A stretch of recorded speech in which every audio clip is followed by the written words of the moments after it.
سنن ابن ماجہ کی روایت ہے، حضرت عائشہ صدیقہ رضی اللہ عنہا روایت کرتی ہیں کہ اللہ کے نبی صلی اللہ علیہ وسلم سے ہم نے سورہ ماعون ہے نا، الماعون، اس کی تشریح پوچھی کہ یا رسول اللہ وہ کون سی چیز ہے جس کے دینے سے ہم انکار نہیں کر سکتے؟ وہ کون سی چیز ہے کہ کوئی مانگے تو ہمارے لیے نہ دینا، ہمارے لیے انکار کرنا جائز نہیں ہے؟ اللہ کے نبی صلی اللہ علیہ وسلم نے 3 مثالیں ارشاد فرمائی کہ آگ ہے، نمک ہے، پانی ہے۔ فرمایا کسی کو کھانا بنانا ہے اور اس کے پاس آگ جلانے کے لیے ماچس نہیں ہے، اب ماچس تمہارے پاس ہے، اب ماچس کے مالک مانگنے والا نہیں ہے بلکہ دینے والا ہے، اور مالک کی مرضی ہے کہ وہ اپنی چیز دے یا نہ دے۔ لیکن یہاں فرمایا بحیثیت مسلمان کے یہ نہ دینا تیرے لیے جائز نہیں ہے، تیرا اخلاقی فرض ہے اور بحیثیت مسلمان کے تیرے ذمہ قرض ہے کہ جو اسے ماچس دے دے۔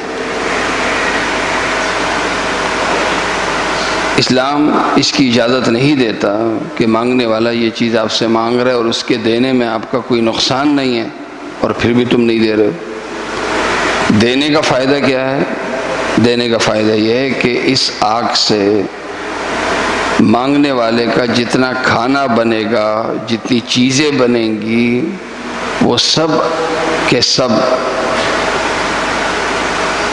آپ کے ثواب میں لکھی جائیں گی کہ گویا وہ سب تم نے صدقہ کر دیا ہے۔ دوسری مثال اللہ کے نبی صلی اللہ علیہ وسلم نے نمک کی دی کہ ایک گھر میں کوئی بچہ آتا ہے کہ جی نمک چاہیے، امی نمک مانگ رہی، اب نمک کا مالک مانگنے والا نہیں ہے، لیکن اس کے باوجود یہ دینا ضروری ہے۔ دینے کا فائدہ کیا ہے؟ دینے کا فائدہ یہ کہ اس نمک سے جتنے کھانے میں ذائقہ ہوگا، جس چیز میں یہ نمک ڈلے گا، اتنا ثواب اس دینے والے کو ملے گا۔ پھر اللہ کے نبی صلی اللہ علیہ وسلم نے پانی کی مثال دی کہ پانی ہے، ایک ایسی جگہ ایک شخص پلا رہا ہے کہ جہاں آس پاس پانی مل رہا ہے، تو اس شخص کو غلام آزاد کرنے کا ثواب ملے گا، اور اگر آس پاس کہیں پانی نہیں ہے تو اس شخص کو دوسری شخص کسی اور کو دوسری زندگی، یعنی ایک نئی زندگی دینے کا اس شخص کو ثواب ملے گا۔ ایک شخص ہلاک ہو رہا تھا اور ہلاکت سے اس شخص نے بچایا، تو جس طرح بچانے والے کو جتنا ثواب ملتا ہے اتنا ہی ثواب اس پانی دینے والے کو ملا۔ اللہ کے نبی صلی اللہ علیہ وسلم نے یہ 3 مثالیں دی ہیں۔ بہت سی مثالیں ہم آس پاس ہمیں صدقہ کرنے کی ملتی رہتی ہیں۔